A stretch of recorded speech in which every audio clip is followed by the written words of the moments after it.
الحمد لله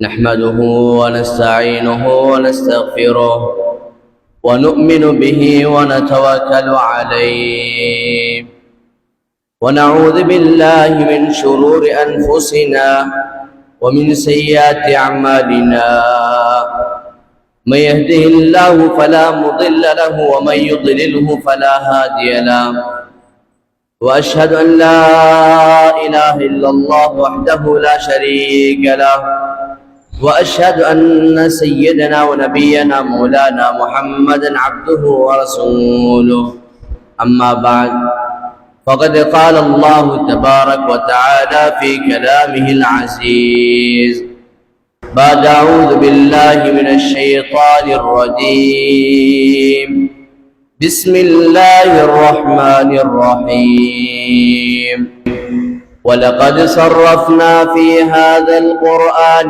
للناس من كل مثل وكان الإنسان أكثر شيء جدلا وقال النبي عليه الصلاة والسلام الدين والنصيحة أو كما قال عليه الصلاة والسلام சர்வ புகழும் புகழ்ச்சியும் இவ்வுலகை படைத்து பரிபாலித்துக் கொண்டிருக்கும் ஏக நாயன் அல்லாஹ் ஒருவனுக்கே உரித்தானது. அல்ஹம்துலில்லாஹ்.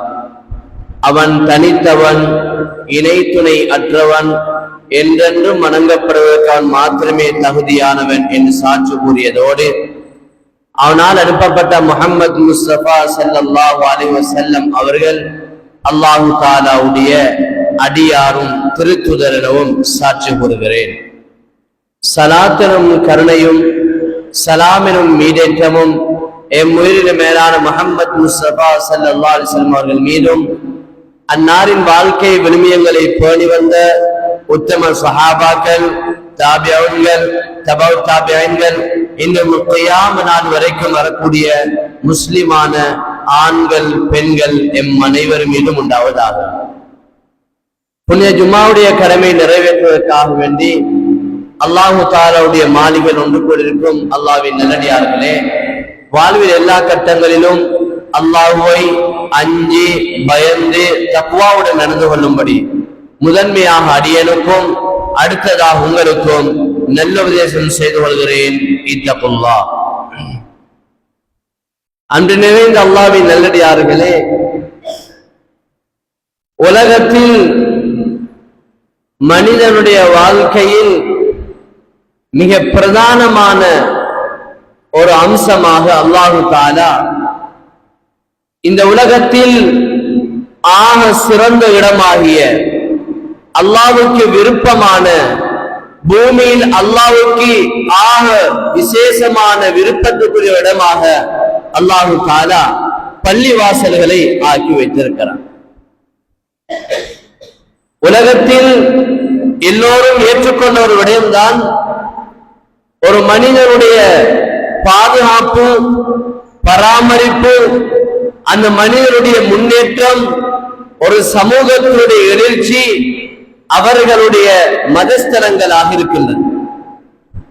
மதஸ்தலங்கள் என்பது ஒரு மனிதனுடைய வாழ்க்கையில் மிக பிரதானமான ஒரு அம்சமாக இருக்கின்றது.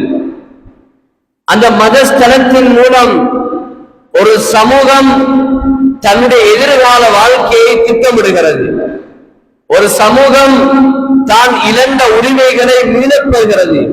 ஒரு சமூகம் நெறி பிசகாது வாழ்வதற்கு துணை செய்கிறது. எல்லாவற்றுக்கும் மேலாக ஒரு சமூகம் தன்னுடைய இறை நம்பிக்கையை அதிகரிப்பதற்கும் பாதுகாப்பதற்குமான ஒரு உன்னத தலமாக எல்லா மதத்தவர்களாலும் பார்க்கப்படுகின்றன.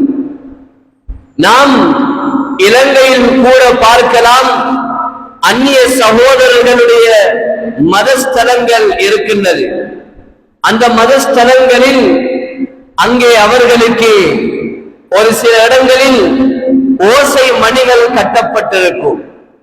ஏன் அவைகள் எல்லாம் அமைக்கப்பட்டிருக்கிறது என்றால், அந்த சமூகத்தினுடைய உரிமைகள் மீறப்படுகின்ற போது, அந்த மணி ஓசையை அசைக்கின்ற போது அந்த சமூகத்தினுடைய மக்கள்கள் ஒன்று சேர்ந்து தன்னுடைய உரிமைகளை மீட்டெடுக்க முயற்சி செய்கிறார்.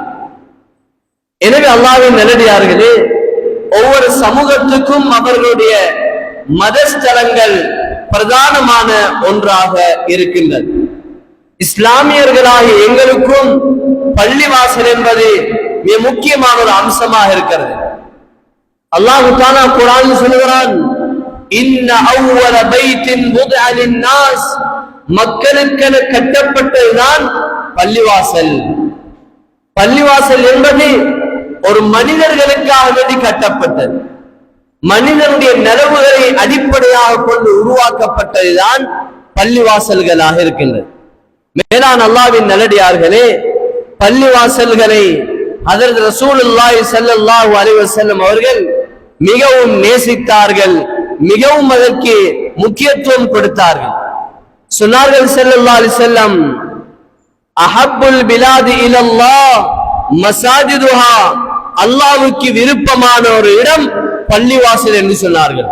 வஅபதுல் பிலாத், அல்லாஹ்வுக்கு ஊர்களில் கோபத்துக்குரிய இடம் அந்த ஊரில் உள்ள பஜார், சந்தை, தெருக்கள் என்று சொன்னார்கள். அதாவது ரசூலுல்லாஹி ஸல்லல்லாஹு அலைஹி வஸல்லம் அவர்களிடம் ஒரு சஹாபி வந்து கேட்கிறார், யா ரசூலல்லாஹ், உலகத்தில் ஆக சிறந்த இடம் எது? உலகத்தில் அல்லாஹ்வுக்கு ஆக விருப்பமான இடம் எது என்று கேட்டார்கள். நபி ஸல்லல்லாஹு அலைஹி வஸல்லம் அவர்கள் சஹாபியுடைய கேள்விக்கு லேசா பதிலளிக்கவில்லை.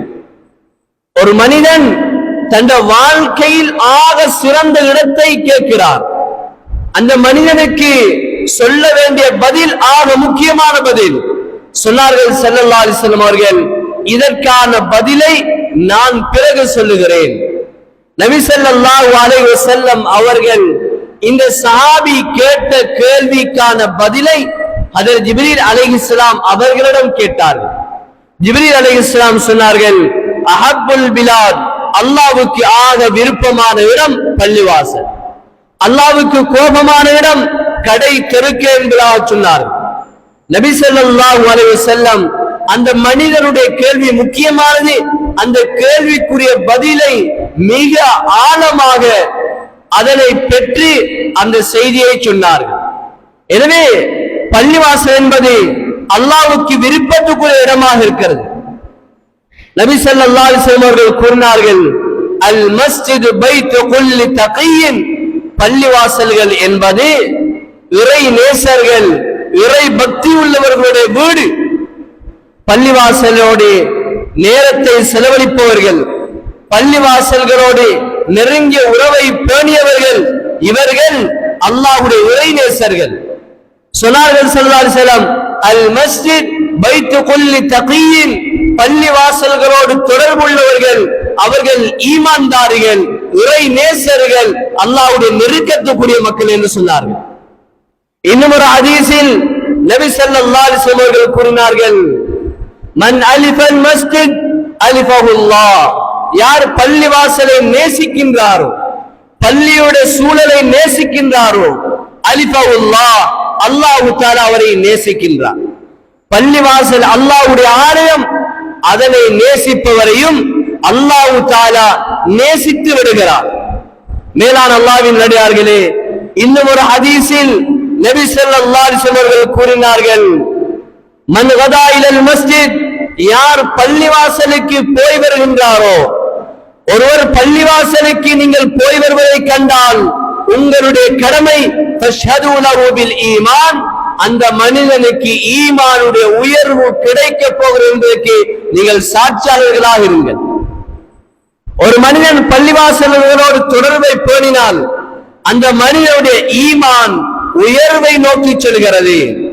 அந்த மனிதனுக்கு சைத்தானுடைய கடுபிடிகள் தணிக்கப்படுகிறது என்பதை ரசூல் ஸல்லல்லாஹு அலைஹி வஸல்லம் அவர்கள் கூறினார்கள்.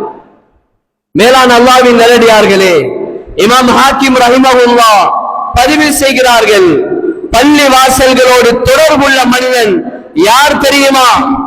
பள்ளிவாசலோடு தொடர்புள்ள மனிதன் யார் தெரியுமா? இன்னலில் மசாஜித் அவுதாதா, பள்ளிவாசல்களுக்கென சில அடிப்படை அம்சங்கள் இருக்கின்றது. ஃபைன்னல் மலாயிகத ஜுலசாவுஹும், பள்ளி வாசல்களோடு தொடர்புள்ள மனிதன் மலக்குமார்களோடு தொடர்பு ஏற்படுத்திக் கொள்கிறான்.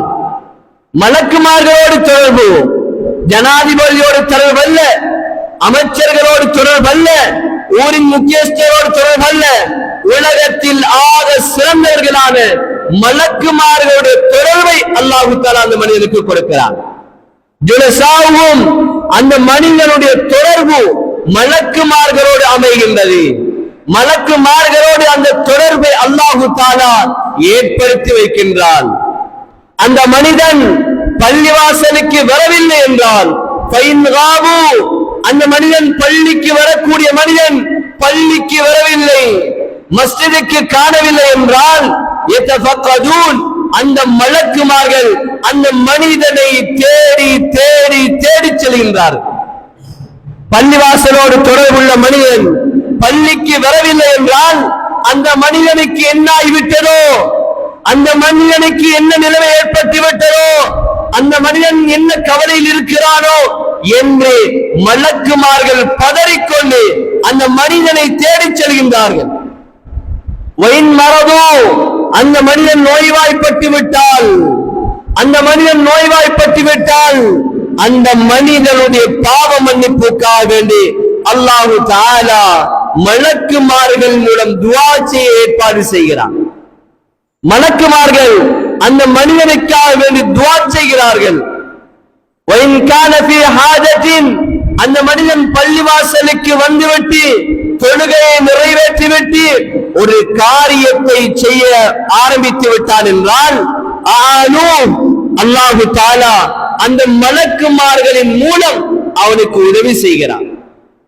பள்ளிவாசலோடு தொடர்புள்ள மனிதனுக்கு மலக்குமார்களுடைய உதவி வழங்கப்படுகிறது.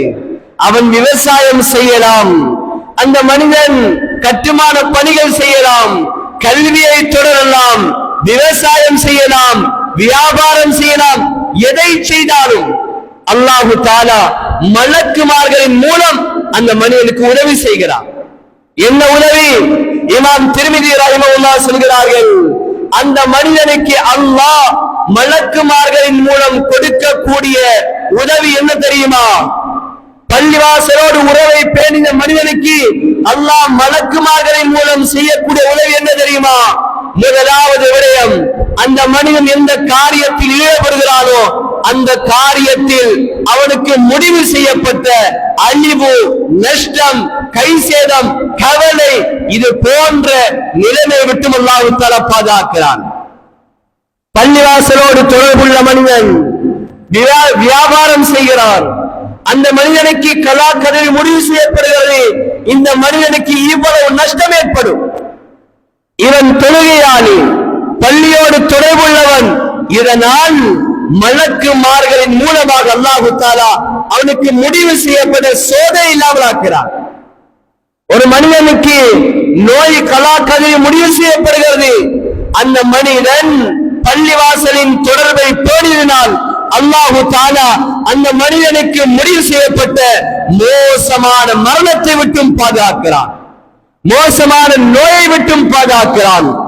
அல்லாஹ் தஆலா அந்த மனிதனுக்கு வரக்கூடிய சோதனைகள், பலாய், முசீபத்திலிருந்து பாதுகாப்பான்.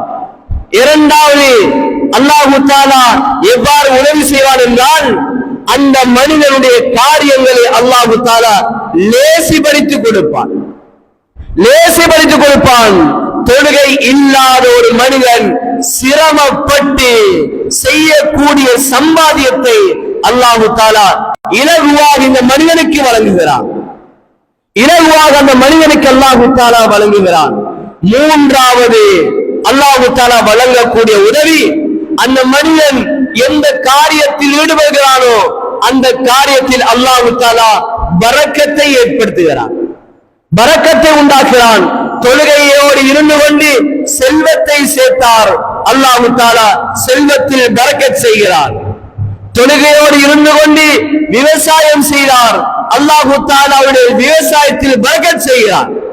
அல்லாஹ்வுடைய பரக்கத் இல்லாமல் ஆகிவிட்டால், தொழுகை இல்லாமல் ஒருவர் விவசாயம் செய்கிறார், தொழுகை இல்லாமல் ஒருவர் வியாபாரம் செய்கிறார், அல்லாஹ் தஆலா கஷ்டப்பட்டு சேர்த்த செல்வத்தை, கஷ்டப்பட்டு திரட்டிய அந்த சம்பாத்தியத்தை அல்லாஹ் தஆலா நோயின் மூலமாகவோ இன்னும் ஏதேனும் ஒரு சோதனை மூலமாக அல்லாஹ் தஆலா அழித்து விடுகிறார். மனிதா, என்னுடைய தொழுகையை பாழாக்கிவிட்டு என்னுடைய பள்ளிவாசலை உதாசீனம் செய்துவிட்டு நீ செல்வத்தை திரட்டினாய், விவசாயம் செய்தாய், செல்வத்தை திரட்டி நன்றாக திரட்டி ஆயிரக்கணக்கில் திரட்டி லட்சக்கணக்கில் சேமித்து வை. உனக்கு ஒரு நோயை சாட்டுவேன். நோயின் மூலம் உன்னுடைய மனம் தாங்காத அளவுக்கு உன்னுடைய செல்வத்தை நான் அழிக்க வைப்பேன். மேலான அல்லாஹ்வின் நல்லடியார்களே, எனவே பள்ளிவாசல்களோடு தொடர்புள்ளவருக்கு அல்லாஹ் தஆலா மலக்குமார்களின் மூலம் உதவி செய்கிறார். ஒரு மிக முக்கியமான ஒரு அம்சம் தான் பள்ளிவாசல்களாக இருக்கிறது. மேலான அல்லாஹ்வின் நல்லடியார்களே, ஹஜ்ரத் ரசூலுல்லாஹி ஸல்லல்லாஹு அலைஹி வஸல்லம் அவர்கள் மக்காவில் இருந்து மதீனாவுக்கு ஹிஜ்ரத் சென்றார்கள். எந்த ஏற்பாடும் கிடையாது, துணிமணிகள் கிடையாது, சாப்பாட்டு ஏற்பாடு கிடையாது, தங்குமிட வசதி எதை பற்றிய ஏற்பாடும் இல்லாமல் அல்லாஹ்வுடைய தீனுக்காக வேண்டி பல நாட்கள் கால்நடையாக முத்தான முஹம்மது ஸல்லல்லாஹு அலைஹி வஸல்லம் அவர்கள் ஹஜ்ரத் அபூபக்கர் ரலியல்லாஹு தஆலா அவர்களோடு மக்காவில் இருந்து மதீனாவுக்கு ஹிஜ்ரத் சென்றார்கள். நீண்ட தூர பயணம். சில கட்டங்களில் ஹஜ்ரத் அபூபக்கர் ரலியல்லாஹு தஆலா அவர்கள் நபி ஸல்லல்லாஹு அலைஹி வஸல்லம் நடக்க முடியவில்லை. சரியான வெப்பம், பாலைவன பூமி, சிரமத்தை அவதானித்தார்கள். இதனால் சௌர் குகைக்கு ஏறுவதற்கு நபி ஸல்லல்லாஹு அலைஹி வஸல்லம் அவர்களுக்கு உடம்பில் சக்தி இருக்கவில்லை. ஹஜ்ரத் அபூபக்கர் ரலியல்லாஹு தஆலா அவர்கள் நபி ஸல்லல்லாஹு அலைஹி வஸல்லம் அவர்களை தன்னுடைய இரு கைகளினாலும் எடுத்துக்கொண்டு சௌர் குகைக்கு தூக்கிக் கொண்டு சென்றார்கள். அவ்வளவுக்கு உடம்பில் சளைப்பு, களைப்பு. ஆனால் நபி ஸல்லல்லாஹு அலைஹி வஸல்லம் அவர்கள் இந்த பயணத்திலே அங்கே பெரிய தியாகத்தோடு உடல் சிரமத்தோடு வருகிறார்கள். மக்கள் கூட்டம் சேர்ந்த இடத்துக்கு வந்து அந்த இடத்தில் நபி ஸல்லல்லாஹு அலைஹி வஸல்லம் அவர்கள் செய்த முதலாவது வேலை பள்ளிவாசலை கட்டினார்கள், மஸ்ஜிதுல் குபாவை கட்டினார்கள்.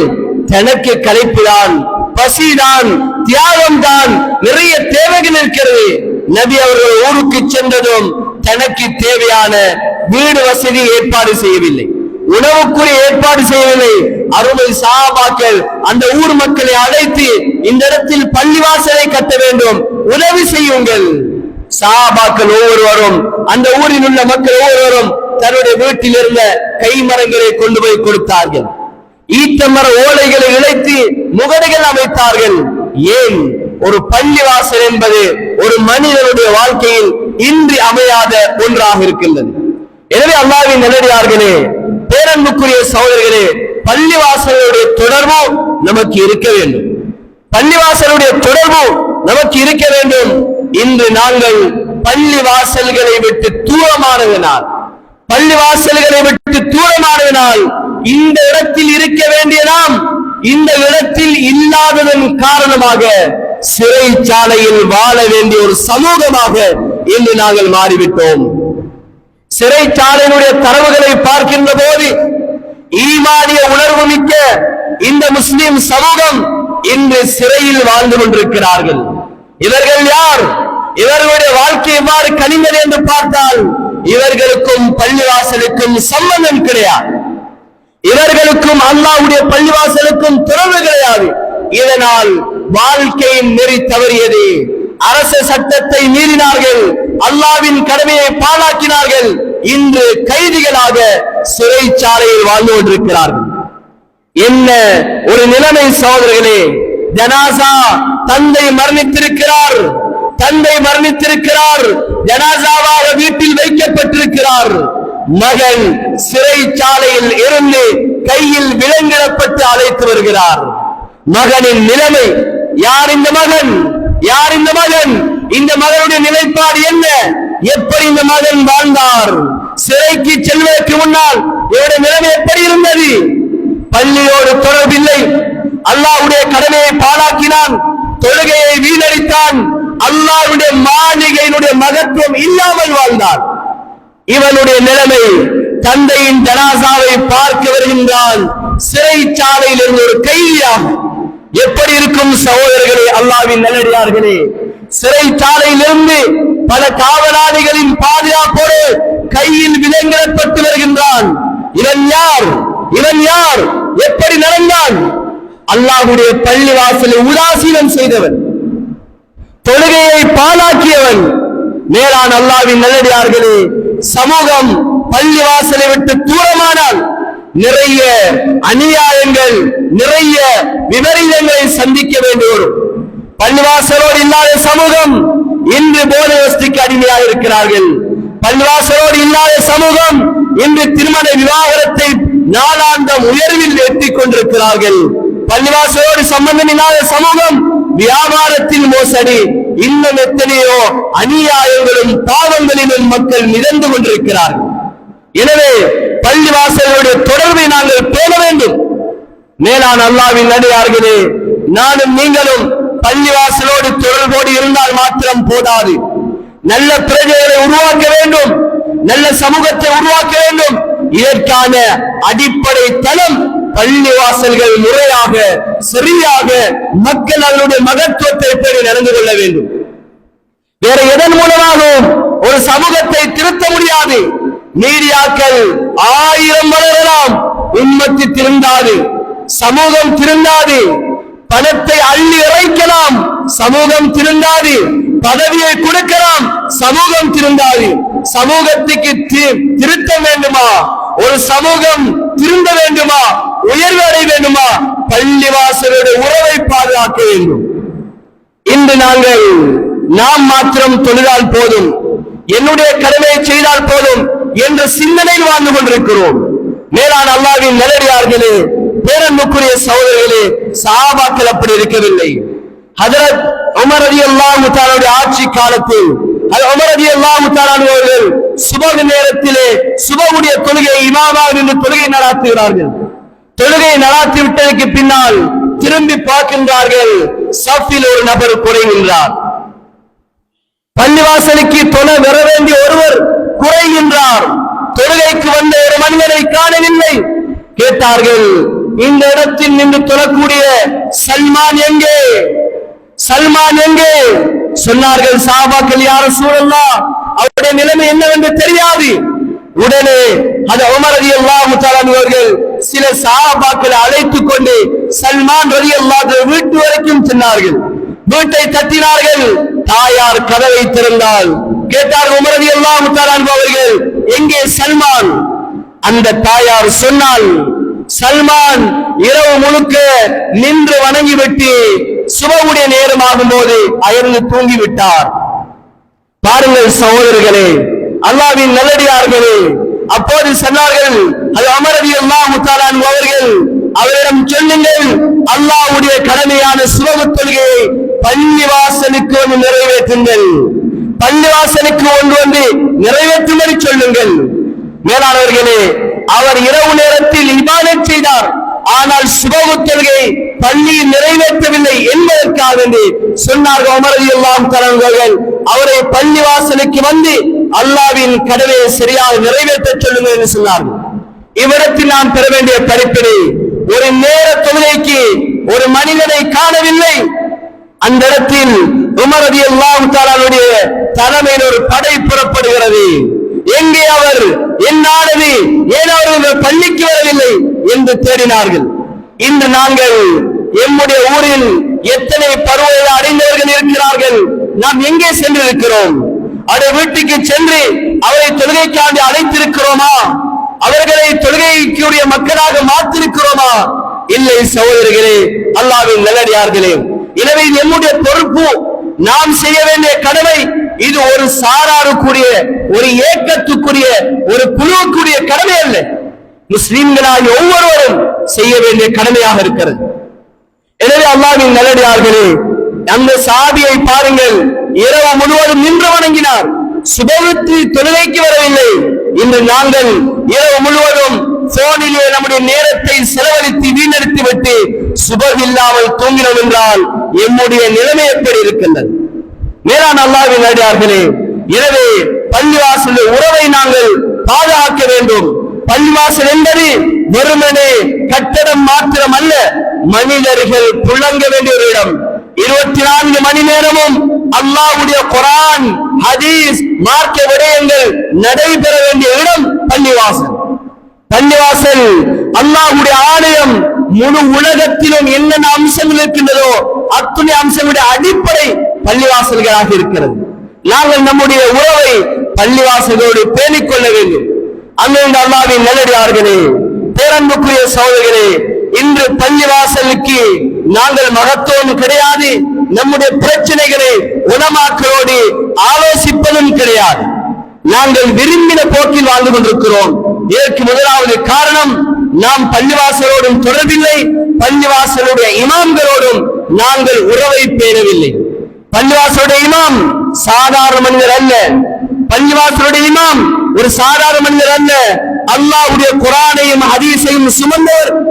உம்மத்துக்கு தேவையான பல அனுபவங்கள், பல ஆளுமை கொண்ட ஒருவர். இன்று நாங்கள் உலமாக்களை விட்டு தூரமாகிவிட்டோம். மேலான அல்லாஹ்வின் நல்லடியார்களே, நாம் நம்முடைய விடயங்களை இமாம்களோடு கலந்தாலோசிக்கக்கூடிய பழக்கம் இருக்க வேண்டும். ஹஜ்ரத் அப்துல்லாஹ் இப்னு ஹிஷாம் ரலியல்லாஹு தஆலா அவர்கள் இருந்தார்கள். ஹஜ்ரத் அப்துல்லாஹ் இப்னு ஹிஷாம் ரலியல்லாஹு தஆலா அவர்கள் மிகப்பெரிய வியாபாரி. அந்த சஹாபிக்கு நிறைய வியாபாரத்தில் தொடர்பு இருந்தது.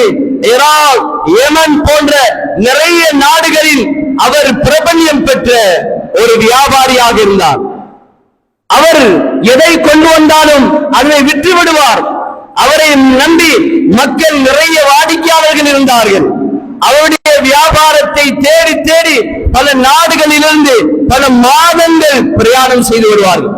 அவருடைய வியாபாரத்தின் முன்னிலையான ஒரு சஹாபிதான் அப்துல்லாஹ் இப்னு ஹிஷாம் ரலியல்லாஹு தஆலா அன்ஹு. அப்துல்லாஹ் இப்னு ஹிஷாம் ரலியல்லாஹு தஆலா அன்ஹுவிடம் சில சஹாபாக்கள் சென்றார்கள், சில மன்னர்கள் சென்றார்கள். சென்று கேட்டார்கள், அப்துல்லாஹ் இப்னு ஹிஷாம், நாங்களும் உங்களுக்கு பக்கத்தில் இருந்து வியாபாரம் செய்கிறோம், நாங்களும் உங்களை போன்ற கடையை திறந்து வைத்திருக்கிறோம், உங்களை விட நேரத்தை அதிகமாக செலவழித்து வியாபாரம் செய்கிறோம், ஆனால் நாங்கள் சிரமப்பட்டு சம்பாதிப்பதை நீங்கள் இலகுவாக சம்பாதித்து விடுகிறீர்களே, இது எப்படி என்று கேட்டார்கள். ஹஜ்ரத் அப்துல்லாஹ் இப்னு ஹிஷாம் ரலியல்லாஹு அன்ஹு சொன்னார்கள், இது என்னுடைய கட்டித்தனம் அல்ல, இது என்னுடைய கட்டித்தனம் அல்ல, என்னுடைய பள்ளிவாசல் இமாமினுடைய துஆ பிரார்த்தனை என்று சொன்னார்கள். கேட்டார்கள் என்ன? சொன்னார்கள், நான் பிறந்த நேரம் கை குழந்தையாக இருக்கும் போது என்னுடைய தாயார் என்னை தூக்கி கொண்டு பள்ளிவாசலுடைய இமாமிடம் சென்றார். அந்த பள்ளிவாசலின் இமாமின் கையில் என்னை கொடுத்தார், என்னுடைய பிள்ளைக்காண்டி துஆ செய்யுங்கள். அந்த பள்ளிவாசலுடைய இமாம் துஆ செய்தார், அந்த பிள்ளையின் பரக்கத்துக்காண்டி துஆ செய்தார். இந்த பரக்கத் வாழ்க்கையில் பிரதிபலித்துக் கொண்டே இருக்கிறது. மேலான அல்லாஹ்வின் நல்லடியார்களே, அந்த பள்ளிவாசலுடைய இமாம் எம் உயிரின் மேலான முஹம்மது முஸ்தபா ஸல்லல்லாஹு அலைஹி வஸல்லம் அவர்கள். அந்த பள்ளிவாசலுடைய இமாமை அந்த பெண்மணி மதித்தால் தன்னுடைய பிள்ளைக்காக வேண்டி துஆ செய்யும்படி அந்த இமாமுடைய தொடர்பை பேணினால், இதன் மூலம் அல்லாஹ் தஆலா அந்த இமாமினுடைய பரக்கத்தினால், அந்த இமாமினுடைய துஆவினால் அந்த பிள்ளையுடைய வாழ்க்கை ஒரு செழிப்பாக மாறுகிறது. இதான் இமாம்கள். நாங்கள் இன்று அந்த உணர்வு இல்லாமல், அந்த மகத்துவம் இல்லாமல் நிறைய பிரச்சனைகளை இன்று நாங்கள் முகம் கொடுத்துக் கொண்டிருக்கிறோம். இலகுவாக தீர்க்க வேண்டிய பிரச்சனைகளை நீதிமன்றத்துக்கு சென்றுதான் தீர்க்க வேண்டும் என்ற ஒரு நிலைமைக்கு நாங்கள் மாறி இருக்கிறோம். எனவே அல்லாஹ்வின் நல்லடியார்களே, நம்முடைய இமாம்கள் மிகப்பெரிய ஆளுமை மிக்கவர்கள். நாம் அவர்களை மதிக்க வேண்டும். அவர்களை நாங்கள் மனதால் வாழ்த்தி அவர்களை கௌரவப்படுத்த வேண்டிய கடமை நமக்கு இருக்கின்றது. அதே போன்று பள்ளிவாசல்களில் கடமை செய்யக்கூடிய முஅத்தின்மார்கள், இவர்கள் சாதாரணமானவர்கள் அல்ல, அல்லாஹ்வுடைய நேசர்கள், அல்லாஹ்வுக்கு விருப்பமானவர்கள். உலகத்தில் ஆக விருப்பமான, உலகத்தில் ஆக உண்மையான, உலகத்தில் சத்தியமான வார்த்தையை சொல்பவர்கள் முஅத்தின்கள் தான், வேற யாரும் கிடையாது. இமாம் மாலிக் ரஹிமஹுல்லாஹ் சொல்கிறார்கள், இமாமை விடவும் பள்ளிவாசலில் கடமை செய்யக்கூடிய முஅத்தின்கள் ஆக சிறப்புக்குரியவர், ஆக அல்லாஹ்வுக்கு விருப்பமானவர் என்று சொல்கிறார்கள். ஸல்லல்லாஹு அலைஹி வஸல்லம், அல் முஅத்தினூன் அத்வலுன் நாஸ் உனுகா, முஅத்தின்கள் நாளை மறுமையில் தைரியமானவர்களாக இருப்பார்கள். மறுமையில் மனிதன் தலையை கீழே போட்டுக்கொண்டு ஒருவன் இன்னும் ஒருவனுடைய உடம்புக்கு பின்னால் மறைந்து கொள்வான். பயம், பீதி, பிரச்சனை, கேவலம். ஆனால் முஅத்தின்கள் நாளை மறுமையில் அந்த இடத்திலே தன்னுடைய தலையை உயர்த்தி காட்டுவார்கள். ஏனென்றால் உலகத்தில் அவர்கள் செய்த பணியினுடைய காரணத்தினால் அல்லாஹு தஆலா மறுமையின் மிகப்பெரிய வெகுமதி அவர்களுக்கு வைத்திருக்கிறார். எனவே முஅத்தின்களையும் நாங்கள் மதிக்க வேண்டும். அல்லாஹ்வுடைய ஆலயங்களுக்கு, மஸ்ஜிதுகளுக்கு கடமை செய்யக்கூடியவர்கள், அல்லாஹ்வுக்கு விருப்பமான இடத்தை பராமரிக்கக்கூடியவர்கள், இவர்களை நாங்கள் மிகவும் உள்ளத்தால் நேசிக்க வேண்டும். இன்று நாங்கள் முஅத்தின்களை நினைத்துக் கொண்டிருக்கிறோம். நோன்பு வந்தால் கஞ்சி கோப்பை கழுவுவதற்கும், மரணித்தால் கபன் புடவை கிழிப்பதற்கும் நினைக்கிறோம். இவர்கள் இதற்குரியவர்கள் அல்ல. முஅத்தின்கள் இதற்குரியவர்கள் அல்ல. அல்லாஹ்வுடைய நேசர்கள், அல்லாஹ்வுக்கு விருப்பமானவர்கள். நாம் அவர்களை மதிக்க வேண்டும். அல்லாஹ் தஆலா இதனை மிகப்பெரிய ஒரு இபாதத்தாக வைத்திருக்கிறான். மேலான அல்லாஹ்வின் நல்லடியார்களே, நாம் பள்ளியில் ஒரு தூசி கிடந்து விட்டால் இமாமை தான் தேடுகிறோம், முஅத்தினை தான் தேடுகிறோம். மார்க்கத்தின் நிலைப்பாடு இது அல்ல. அல்லாமா மலைபாரி ரஹிமஹுல்லாஹ் பதிவு செய்கிறார்கள், ரசூல் ஸல்லல்லாஹு அலைஹி வஸல்லம் சொன்னார்கள், ஒரு இடத்தில், ஒரு பள்ளிவாசலில் ஒரு கதாத், ஒரு தூசி கிடந்தாலும் கூட, ஒரு துரும்பு கிடந்தாலும் கூட அதனை யார் காண்கிறாரோ அவர்தான் அதனை சுத்தம் செய்ய வேண்டும். இமாமுடைய கடமை அல்ல, முஅத்தினுடைய கடமை அல்ல அந்த அழுக்கை போடுவது, அந்த அழுக்கை சுத்தம் செய்வது. அந்த அசுத்தத்தை, அந்த அழுக்கை யார் பார்க்கின்றாரோ அவர்தான் அந்த அசுத்தத்தை சுத்தம் செய்ய வேண்டும். அவர் மீது கடமை என்பதை அல்லாமா மலைபாரி ரஹிமஹுல்லாஹ் அவர்கள் பதிவு செய்கிறார்கள். எனவே நாங்கள் ஒரு குழுவாக, ஒரு குடும்பமாக பள்ளிவாசல்களை பராமரிப்போம். அல்லாஹ்வுடைய மார்க்கத்துக்கு அடிப்படையான பள்ளிவாசல்களை இமாம், முஅத்தின், ஊர் மக்கள் என எல்லோரும் ஒன்று சேர்ந்து நம்முடைய ஊரையும் நாட்டையும் பாதுகாக்க வேண்டிய தேவை இருக்கிறது. ஏன் இன்றைய தினம் இந்த தலைப்பை தெரிவு செய்தேன் என்றால், நாளுக்கு நாள் நீதிமன்றத்தில் முஸ்லிம்களுடைய வழக்குகளும், முஸ்லிம்களுடைய பிரச்சனைகளும் நாளுக்கு நாள் அதிகரித்துக் கொண்டே இருக்கிறது. பள்ளிவாசலோடு இல்லாத சமூகம் இன்று எங்கெங்கோ அலைந்து கொண்டிருக்கிறார்கள். குற்றவியல்களோடு சம்பந்தத்தோடு இருக்கிறார்கள். எனவே இவைக்கான முற்றுப்புள்ளி பள்ளிவாசலுடைய உறவை பேணுவோம், பள்ளிவாசலுடைய உறவை பேணுவோம். பள்ளிவாசலுடைய மகத்துவத்தை பேணி அல்லாஹ்வுடைய ஆலயத்தை நாங்கள் கண்ணியப்படுத்துவோம். அல்லாஹ்வின் நல்லடியார்களே, பேரன்புக்குரிய சகோதரர்களே, ஆக விசேஷமாக இறுதியாக ஒரு விடயத்தை சொல்லி முடிக்கின்றேன். வெள்ளிக்கிழமை தினம் சய்யிதுல் ஐயாம், நாட்களில் சிறந்த நாள் வெள்ளிக்கிழமை, நாட்களில் தலைமையான நாள் வெள்ளிக்கிழமை என்று ரசூல் ஸல்லல்லாஹு அலைஹி வஸல்லம் கூறினார்கள். அல்லாஹ் தஆலா இன்றைய தினத்தில் ஜும்ஆ என்று சொல்லக்கூடிய தொழுகையை கடமையாக்கி இருக்கிறான். மன் தரக ஜும்ஆத்தன் மின் கைரி ருக்ஸா, யார் 2 ஜும்மாக்களை தகுந்த காரணம் இல்லாமல் விட்டு விடுவானோ அவனுடைய பேர் அழிக்கப்படாத கெட்ட மக்களின் பேரில் பதியப்படுகிறது. 2 ஜும்மாக்களை வேண்டுமென்று தகுந்த காரணம் இல்லாமல் ஒரு மனிதன் பாழாக்கினால் அந்த மனிதன் மிக மோசமான, பாவ மன்னிப்பு வழங்கப்படாத மிகப்பெரிய குற்றவாளியுடைய பட்டியலில் அந்த மனிதனுடைய பேர் இணைக்கப்படுகிறது. தும்ஹா லா தும்ஹா, அந்த பட்டியலில் இருந்தவருடைய பேர் அழிக்கப்படாது. அப்படி ஒரு ஆணித்தரமான பட்டியலில் அந்த மனிதனுடைய பேர் பதிவு செய்யப்படுகிறது. எனவே நாங்கள் ஜும்மாவை எக்காரணம் கொண்டும் தவறவிடக் கூடாது. அதே நேரம் ஜும்மாவுக்கென்று ஒழுங்குகள் இருக்கின்றது, ஜும்மாவுக்கென்று ஆதாபுகள் இருக்கின்றது, அவைகளையும் போய் வர வேண்டும். முதலாவது ஆதாப், நாங்கள் நேர காலத்தோடு ஜும்மாவுக்காக வேண்டி தயாராக வேண்டும். வியாழக்கிழமையிலிருந்து வெள்ளிக்கிழமையுடைய தினம் ஆரம்பமாகி விடுகிறது. மகரிப் தொழுகையோடு நாம் வெள்ளிக்கிழமையுடைய தினத்தை அடைந்து விடுகிறோம். நாம் அந்த பொழுதிலிருந்து ஜும்மாவுக்கான தயாரிப்பை செய்துவிட வேண்டும். நாம் குளித்து ஆடைகளை, சிறந்த ஆடைகளை தெரிவு செய்து நாம் ஜும்மாவுக்கு நேர காலத்தோடு வர வேண்டும். சொன்னார்கள் ஸல்லல்லாஹு அலைஹி வஸல்லம், யார் நேர காலத்தோடு ஆரம்பமாக ஜும்மாவுக்கு வருகிறாரோ ஒரு ஒட்டகத்தை குர்பான் கொடுத்த நன்மை கிடைக்கும். 2ஆம் கட்டமாக வருவதற்கு ஒரு மாட்டை குர்பான் கொடுத்த நன்மை கிடைக்கும். மூன்றாம் கட்டத்தில் வருபவர்களுக்கு ஒரு ஆட்டை குர்பான் கொடுத்த நன்மை கிடைக்கும். நான்காவது கட்டமாக வரக்கூடியவர்களுக்கு ஒரு கோழியை குர்பான் கொடுத்த நன்மை கிடைக்கும். ஐந்தாவதாக வரக்கூடிய சாராருக்கு ஒரு முட்டையை குர்பான் கொடுத்த சதகா செய்த நன்மை அல்லாஹ் தஆலா வழங்குகிறார்.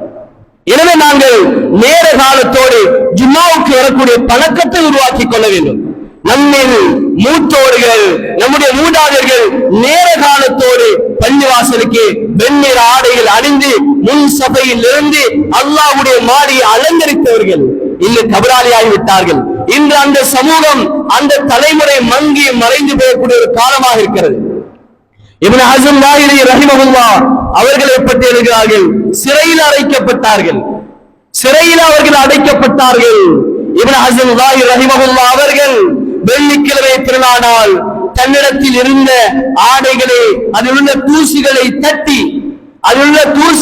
தட்டி அவருக்கு ஜும்மாவுக்கு போக முடியாது.